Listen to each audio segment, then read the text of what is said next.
In this video, I want to give a message to those who are doing Heart-Known Series right now and talk with you about why it is that you're doing the inner child work.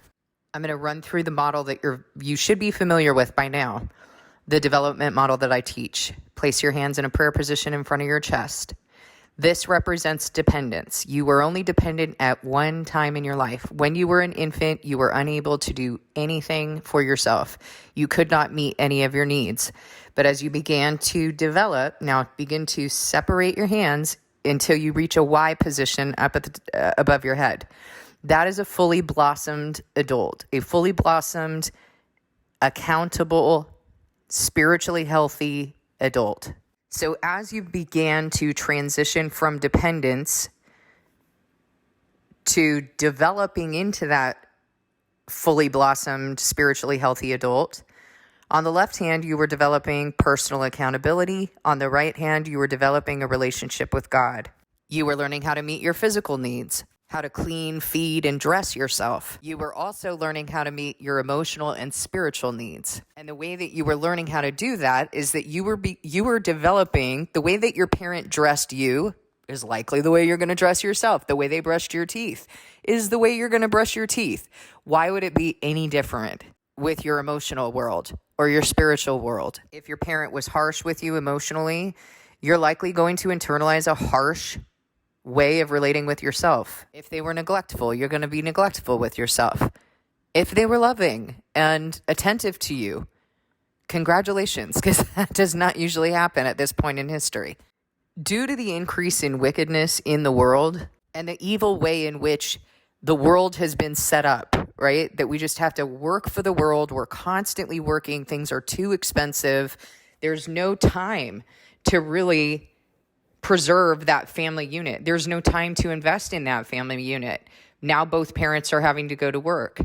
People don't even know how to parent their children anymore. They figure that as long as they're keeping their children alive, that's enough. And you have to know that that's not enough. That is not what God established.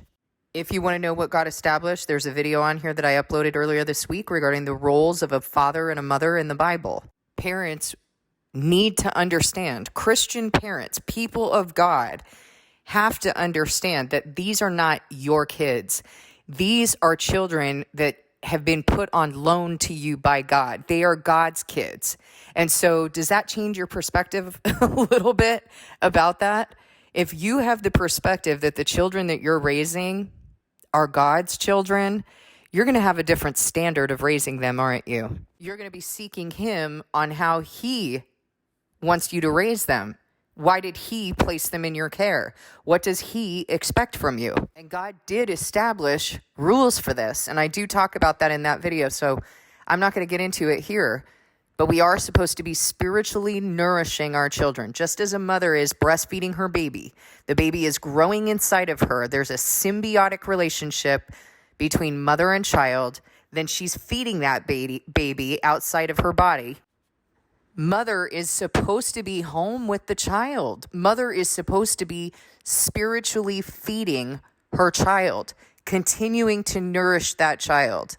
When the baby is hurting, the mother hurts. And there is a sense in which the mother cannot really fully be okay until the baby is okay. That is part of our design.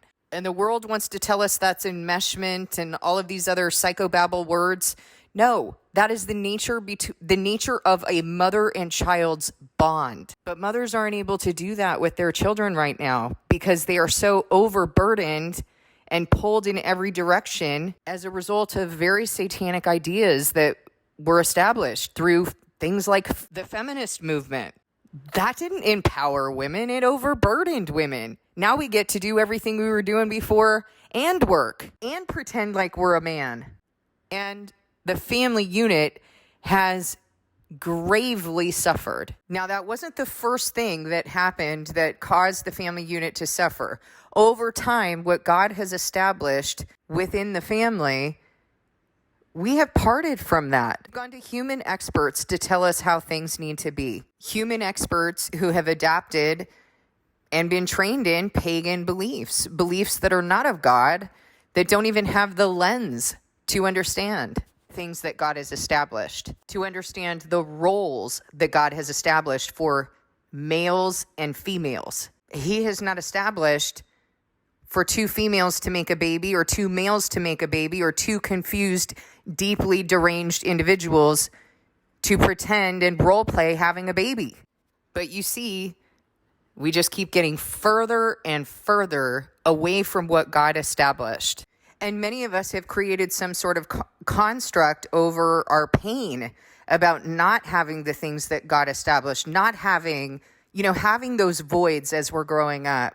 I didn't have my father in the home. No big deal. I didn't need him anyway, right? That's a lot of times the attitude of people, but that is a void.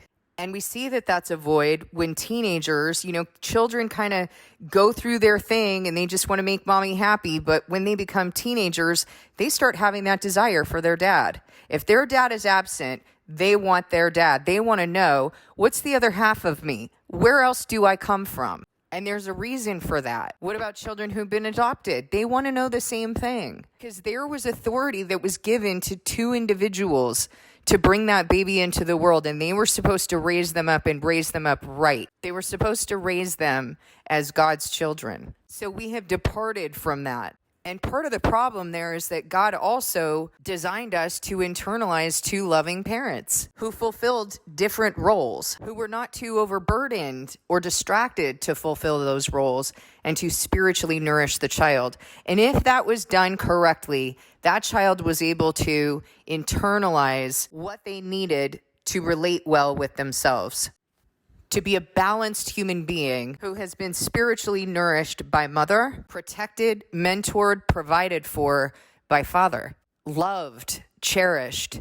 God did not intend this to be done by one person or by deranged counterfeit parents who are role-playing something that is not natural. That personal relationship is necessary in order for you to know how to take care of yourself physically and also emotionally and spiritually. It's also needed in order for you to have a correct and healthy relationship with God. And what typically happens when someone has grown up in a situation where that is breached, where the relationship with themselves is breached. Either you had a parent who overindulged you, you had a parent who didn't take care of you, who neglected or abandoned. Maybe you had one parent, you didn't have the other parent. There are voids and there are breaches in that relationship. Now, here's what I want to tell you about that, because I don't want you to get the wrong idea. I don't want you to get the idea that now you get to go blame other people for your problems. Acknowledge your problems, grieve what has happened, grieve the loss. It's important for you to do that in order to heal. But you have to understand that God has known the parents he gave you. He has known what was going to happen. And he has the ability to heal you from any situation. It doesn't matter what happened in your past. He can heal it. But you have to do that work. And you have to bring yourself to him correctly. So what doing inner child work, and remember that we do inner child work in a very different way from the way the world does it. We do it from a biblical perspective. It is not what you're going to find anywhere on Google. If you want to know more about it, it's in Heart-Known Series. So through inner child relationship, what you're doing is you're rebuilding and reparenting the child part of you. We're supposed to become childlike, not childish. And what happens when we ignore the childhood traumas and suffering that we've experienced is we become childish and we become compelled by the enemy. We're living in the flesh, and the enemy is able to compel us to behave in childish ways. That's what happens when we're not in the heart and spirit and we're not doing this work. As we begin to integrate those experiences, not purge them out of us, but integrate and heal from that, now we're learning how to relate with ourselves and our emotions and our design and our pains and our suffering and our wounds. We're able to relate with ourselves and soothe ourselves and do the work that is necessary in order for us to examine what God requires us to examine, to get into the heart and spirit, to do our part, and then we can go to God and we can receive from him. Let me tell you what happens in the opposite direction, because I think we're more familiar with that. What happens in the opposite direction is that when we're in our flesh and we're not doing that work, we're not examining, we're not having a way to examine ourselves, we end up approaching God in desperation and in impetuous flesh. And God doesn't respond to us there. We don't get to do that. And for some reason, because of the ways that we've been raised, we start behaving in entitled ways with him, thinking that we can just swing the door open like some, sort of teenager. Hey, God, what's up? Can I have this? Can I have some money? Can I have blah, blah, blah? You know what I mean? That's the relationship that many of us have come to have with God. We have no regard for the things that he cares about, no regard for conforming our hearts to his righteousness, no regard for asking him, what's your will for me today? Why did you set me apart before the creation of the world? What do you want to build in me? We're like impulsive, entitled teenagers, and I don't mean to give teenagers a bad name. We're grown people doing this. We are grown-ups treating our God like this. And you need to understand that nowhere in the Bible does God interact with his people in a codependent way. What I mean by that is he does not do for us what we are required to do for ourselves. So you need to understand that just going to God and praying without doing, the personal examination work that we need to do to make sure we're even in the right standing is really disrespectful to him. Now, let me give you an example. How would you feel if I spent the day doing things that you asked me not to do, that were totally disrespectful to you, or if I ran from you every time you tried to talk to me and decided I was going to distract myself with technology, I don't have time to listen to you right now, and then I came back and asked you for a bunch of things? He doesn't like that. You wouldn't like it. So we need to get into the right posture. We need to get into a humble posture in the heart and spirit, ready to talk with him and receive from him. And we need to be examining ourselves so that he can build us through that personal examination. Now, I shared with you that one of the things that I used to do with my daughter when something happened, when she made mistakes, is that she was required to write an essay. And then we would come together and we would read the essay together. And the essay basically consisted of something to the effect of, what was the behavior? What were you trying to accomplish with that behavior? Did it work? Was it the most effective way of getting what you wanted? And is there anything you need to correct? Do you owe any apologies? Do you need to, fix this in some way? And then we would sit and talk about it. And what that resulted in was a very emotionally mature woman who's capable of considering how she impacts other people, is capable of making wise and responsible decisions, slowing down her flesh. The Bible says disciplining the flesh. This produces a person who's capable of reflecting on themselves and their own behaviors and where they're at. What is God raising inside of me? That's part of what we're looking at, right? As adults, is what is he raising inside of me? How does he want to talk with me? But most of us are just not in contact with ourselves whatsoever. We don't even know. When I say to you, flesh versus heart and spirit, most people don't know what the difference is. They may understand intellectually, but they don't know what it actually feels like to be in the heart and spirit because they've been living in the flesh for so long. We live in a world that is constantly requiring us to be in our flesh, constantly requiring us to be on technology, to undergo mandatory education, requiring us to be in our carnality, a world that appeals to the flesh, rewards us for being in the flesh. So being in the heart and spirit, and the reason it's so important is because, as I've explained to you previously, the soul is comprised of the mind, body, heart, and spirit. Mind and body are the flesh. That's where we're supposed to be disciplined. But the world tells us that's where we heal. The mind and body cannot discipline themselves because they're inherently undisciplined. You wouldn't take a child and say, discipline yourself, would you? Of course not.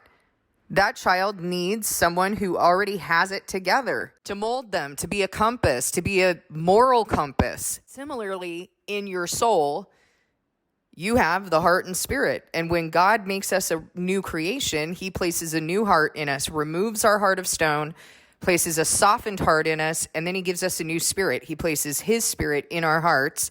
And because he is spirit, he speaks to our spirit. We too are spirit. we're not going to continue in this flesh. And if that's the case, we need not live by it. So we have to be circumcised from the sinful flesh, disciplined in our physical flesh, living in the heart and spirit, conformed to the Spirit of God who's in our heart and ministers to our spirit. That is what we're doing. We're learning how to live in the heart and spirit. And so as we start to do that, God starts to he starts to use our design and to raise certain feelings and memories and things that needed to be processed that we didn't have the ability to process previously. So that's part of what you're doing in the inner child work, is you're learning how to receive the ministry of God so that he can build your lampstand, and then activate you, setting his light on the stand that he has built in you through your testimony, through relating with him correctly. So the template is, we do the inner child work first. We examine ourselves and whatever God is raising. I teach you how to acknowledge what he is raising inside of you.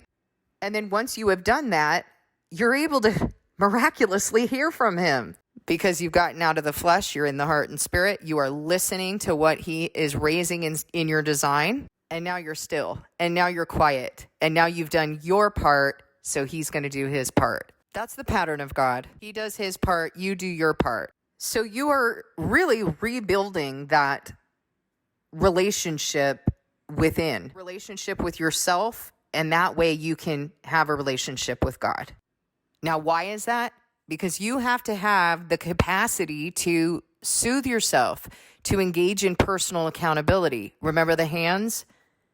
On the left hand is personal accountability. You have to engage in personal accountability in order to relate correctly with God. Now, if any of you were familiar with inner child work or whatever they were doing back when the worldly inner child work first started, there were a lot of really wacky ideas about how to do this. Really wacky ideas. I mean, grown adults walking around with stuffed animals and babies and things like that. And it was a very regressive technique. There were even things that came out with people doing like rebirth therapy and stuff like that. People actually died from that. So I want you to understand right off the bat, we are not doing anything like that. There's nothing regressive about this. What I want you to understand is you're not going back into your childhood to have a do-over. You're not even regressing. You're not talking like in a little baby voice or something like that. You have a child inside of you. You have a child inside of you who's God's child, who is the purest form of who God created. Or all this garbage got piled on you in this world. So really what you're doing is you're just zipping the world right off of that little kid. And so you're getting down to that little kid who's in your spirit and your heart. It's not regressive. You just meet your child where they are. Sometimes they're going to feel a little bit younger. Sometimes they're going to feel like an adolescent. Doesn't matter. Meet them where they are. So I'm not going to describe the nature of the inner child work right now because you can read about that in Heart-Known Series. But there are a couple things that I want to tell you, that I want to remind you. You need to do the work until the end. So as you're doing inner child work, I want you to remember you got to do this until the end. And what I mean by that is if something's coming up for you, if a particular feeling is coming up for you and you start doing that, there are several exercise activities within Heart-Known Series. Those activities, some of them contain stories or like a poem story, and it is designed to elicit emotion from you. Now, when I've done workshops with people, those stories elicit different emotion from each person. And the reason why is because we project our own experience into that story.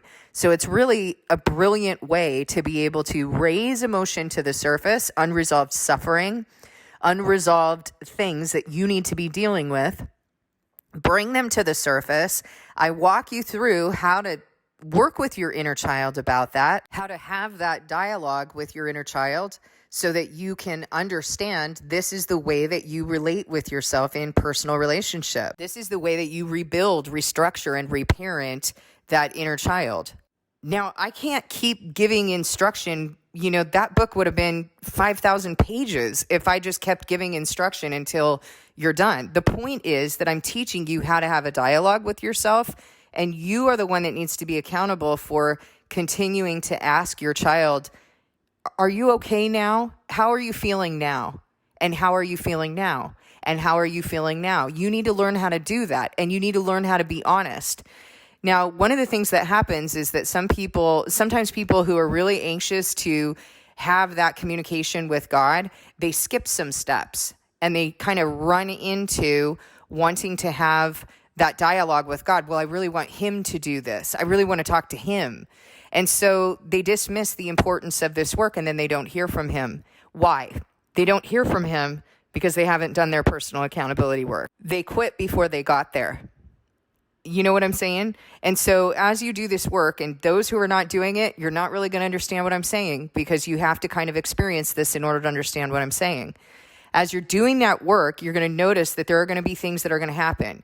Sometimes you're going to have these sorts of justifications that come up. You might start minimizing something that you're talking about, like, it wasn't that bad. I don't need to rehash this. I don't need to talk about it. Yes, you do. You need to process it if it's coming up. You might have a tendency to say, okay, I'm ready to move on now. All right, let's get to, don't misunderstand. Part of what you're doing is you're trying to get God to do the work instead of you doing the work. This is also something that people do in therapy. They try to get their therapist to do the work because they don't want to do the work. It's too painful. It's too uncomfortable. And so you need to recognize that. You need to recognize when you're not able to get into God's presence, it's because there's more work for you to do. You need to go back to it. You need to ask your kid, your inner child, how are you feeling right now? We didn't quite get there, did we? It's a little like a parent, sitting down to talk with your child, about, I don't know, their grandparent dying, something like that, or their pet dying or something like that. And sitting down and, being there for the moment and then kind of like, okay, well, let's go. You good now? Let's go get an ice cream. They didn't really get there, did they? They didn't really let their child grieve. It's extremely important when you're doing this work that you are getting to the grief. If you're not getting to the grief, you haven't gotten there. And I do realize that there are some things that are going to happen as you're on that road. You may become distracted. That's one of the most common things that happen. All of a sudden, you're thinking about the chicken that you need to take out of the freezer. You're thinking about that text that you forgot to answer. You might even be thinking about something else that's sad because the thing that you are supposed to be working on is more intense for you. So now I'm going to think about this other thing. So you need to be able to recognize that you're doing that. Do it till the end. Make sure that you're doing it till the end, that you are processing until the release happens. Once that happens, you've done your part. God will show up. It's not that he's not with you. It's that then you're going to be able to hear him because you've gotten into that place that he designed you to go there. Now, let me explain something else to you. If you've ever lost someone, whether it's a breakup, whether it's a death, whatever it is, if you've ever lost someone and you're grieving, how easy is it for you to acknowledge God? How much easier is it for you to get right-sized and acknowledge that something is bigger than you because you can't seem to control this thing you lost? That is the blessing of grief. That is why God designed us with grief, to feel grief. That is why when he says, return to me, that he says, put on sackcloth and ashes, grieve, mourn, lament, wail, weep. There's value in that. There is value in that with God. Not in the world. There's value in it with God. And so, of course, that is why the world tries to discourage you from feeling those feelings. But I want you to understand that it is incredibly healthy and critical to your healing process. You've got to feel the grief. You have to go there, and you got to do it till the end. Another thing that I would strongly encourage you to do is to do what we call grounding. So with a young child, children need touch. Like touch means something to them, right? And so if something's going on with them, you embrace them. You might even just put your hand on their shoulder, let them know that you're present. That can be helpful for you as well. What I do is I take my hand and I put it on my shoulder and I just kind of like put some pressure, like just kind of hold myself. And it signals to my brain now that, oh, we're going there. You know what I mean? So I'll put my hand on my shoulder and I'll check in with myself. How are you doing today? How are you feeling, sweetheart? How are you feeling about this thing that, made you sad yesterday? Give them a voice, let them speak. But it may be very helpful for you to implement something like that so that when you do it, when you put your hand on your shoulder or something like that, right? Or over your heart or whatever it is, it signals to you, oh, okay, we're going into this work. After a while, your brain's going to catch up with that. Another really helpful technique is mirror work. I personally find it helpful to, pull the visor down in the car, look at my eyes, have a little pocket mirror, and I look into my eyes. I don't look at my face. I don't look at my body. That starts to get distracting. But if I'm looking into my eyes, that little girl is there. So getting comfortable with talking to that little child and connecting with her in different ways, whether it's touch, whether it's mirror, those techniques can be really helpful. Another thing that I want to remind you of, because a lot of times people do this in the beginning and then they stop doing it later on, is before you're doing any kind of work like this, you need to discipline your flesh. You have to get into your heart and spirit.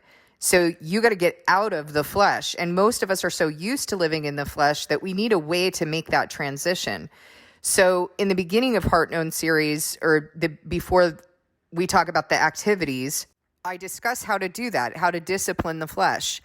What I recommend is you can do breathing exercises, which I outline in the book, or a really easy and great way for you to be able to get right into the heart and spirit and discipline the physical flesh is to sing a hymn, because you're already breathing deep into your diaphragm when you're singing. And you know that the word says that God inhabits the praise of his people.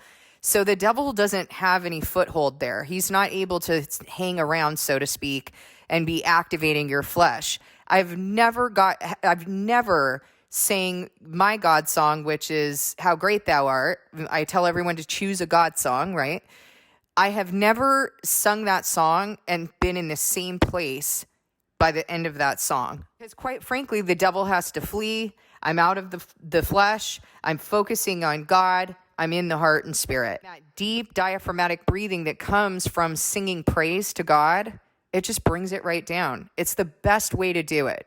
If you're in a public place or you're in a place where you can't really sing, then go ahead and listen to a hymn and do your breathing. Whatever it is that's going to work for you with God, that's what you do. It is very important that you're getting disciplined before you end up doing this. Otherwise, if you're already activated in the flesh and now you're bringing traumatic content up, that is going to re-traumatize you. Now you're just going to shoot your stress through the roof. And you're doing it by yourself. You're not doing that with God because God's not in your flesh. So please understand there's an order to this. The order is important. All of the pieces are important. I never, ever give you idiot work. I don't ever do that. Everything that I have written about is important, and I explain why it's important. And if it's not clear to you, come on the channel and comment. Ask. A couple of other things that are important for you to understand. If your adult or parent is doing most of the talking, that's a problem. The job of the inner parent is to facilitate the child's ability to process, to bring out their own feelings, their own thoughts. You are reparenting that child. It does a child no good for a parent to tell them what to think and feel or to make it about them. So the job of the inner parent is to witness and shepherd. If you have a child who's in a crib, obviously a young child, and that child is crying, you need to go in there, grab your child. You need to see them, know them, respond. See them, know them, respond. You got to recognize those cries. You know your child and you know their cries. You know that a certain cry is going to say, I'm hurt and I'm desperate right now. Another cry is going to say that they're tired or they're wet or they're hungry. You got to look at that kid and see them and see whether they're hurt. See what's going on with them. Recognize their cry.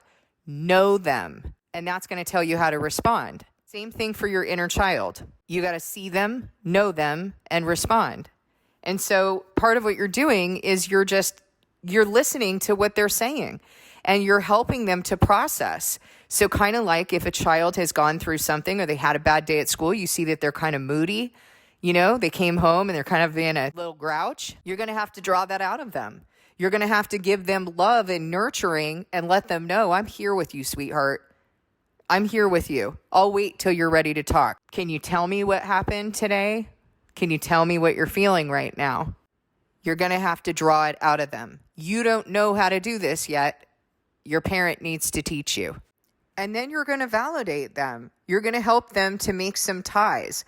So now remember, you're not going back in time. You're not regressing or anything like that. This is truly a child that's in you. You're treating them with love and tenderness. This is what you needed. This is what you still need. Nothing changed just because you became an adult. The only thing that changed is you absorbed some faulty ideas from the world that you were supposed to develop some hard outer shell. That child's still in you and still feeling very tender. So as you're validating or mirroring what you heard them say, and then you're asking them, how did you feel about that? And these sorts of things, you also need to be making connections, right? Oh, that, of course you feel that way. I can see why you feel that way because you experienced this when you were growing up. I can see why you're feeling abandoned or criticized or whatever it is. And then you help them to process that original pain, that original situation that they've not been able to process. Now, here's the thing you need to understand about your design. God has intended for us to process these things. So it's very difficult for us now because we have this accumulation of unresolved suffering that our design requires us to resolve. And if we don't resolve it, we go on to repeat it because we have a need to resolve it. And unfortunately, we go on to repeat it either as a victim or a perpetrator. That is how Satan keeps trauma going. So it is indeed critical that we are resolving these things, especially if we have people who are in vulnerable positions under us, whether that's children, employees, whatever. If we do not resolve it, Satan will continue to attack us and he will attack others through us. So you validate and mirror the child. And then you shepherd the child. Once they have gotten to a certain point where they feel like they're seen, known, and responded to, and you start to feel that relief inside of you, you feel heard, then you need to ask them again, how are you feeling? To double check that you have heard them, that you have seen them, that you have known them and responded correctly. Then you begin to do some shepherding. Now you start to remember as the parent what's in the Word of God so that you can help to shepherd them according to that, according to who God's calling them to be in this situation. How does God make sense of this situation, or how do we make sense of this according to His Word? Why this is happening? I mean, how helpful would that have been when you were growing up to understand spiritual warfare or to understand how to test the spirit in another person and dust your feet instead of staying in a bad situation? These are the things that you have an opportunity to do with yourself now. And I know that this sounds so loony or woo-woo or something, but I'm telling you, until you do it, you're not going to understand the benefit of it and the blessing of it. And once you've gotten to that point where you have shepherded and your child is feeling understood and known, and you feel that integration inside of you, now you are ready to bring yourself to God and receive His healing. Because all you can do is the personal accountability work. You can't heal yourself. Now you're ready to receive His ministry and His healing. So you're asking your child how they feel. You're tying it into past events that need to be healed, asking them how they have felt about that. How do they feel about it now? Giving them a way and a space to process that with you. You're helping them to grieve. You're speaking on the Word. And now once you've done all that you can do, now you're bringing them to God. And part of the beauty of this is you're going to see what you as a human inner parent are capable of doing, the limitations of what you're capable of doing. You're going to appreciate that human parents also have those limitations. You need God. Your human parents can't be God. Another thing that you're going to have an opportunity to see is how the compulsion to repeat works, how it plays out, and why God has done that by design. You may likely see that you have done some of the very things you said you'd never do, some of the very things that your parents did. Because what did I say? If we don't resolve it, we go on to repeat it. So you're going to have an opportunity to understand that you don't even have the ability to judge yourself. So you can't judge your parent. You're going to be met face to face with your own sins, and that is by design. There's nothing like seeing how you've repeated the very things that your parents did to really bring you right-sized. That's a good thing. I know the world doesn't like it, but God values that. He values that humility. He values that godly grief because it leads you to repentance. So that's also part of this. As you're going through that experience, you are able to integrate the entire picture. Now let's contrast that with what's taught in mental health. If you've experienced mental health before, have you experienced any of that? Any of those pieces that I just talked about? Have you experienced any of that? And the integration of the entire picture that God is weaving together and what he's calling you into and what he's building in you? Of course you haven't, because mental health does not acknowledge these things. They don't acknowledge the things of God. None of the sciences do. That is the difference between what the world does and what God requires. I truly hope that this has been helpful to you. I really hope that you will get Heart-Known Series and that you'll begin to put these things into practice, because I can testify to it. So many others can testify to it. It really does work, and it brings you so close to God. Thank you for listening. God bless you, and I'll see you in the next video.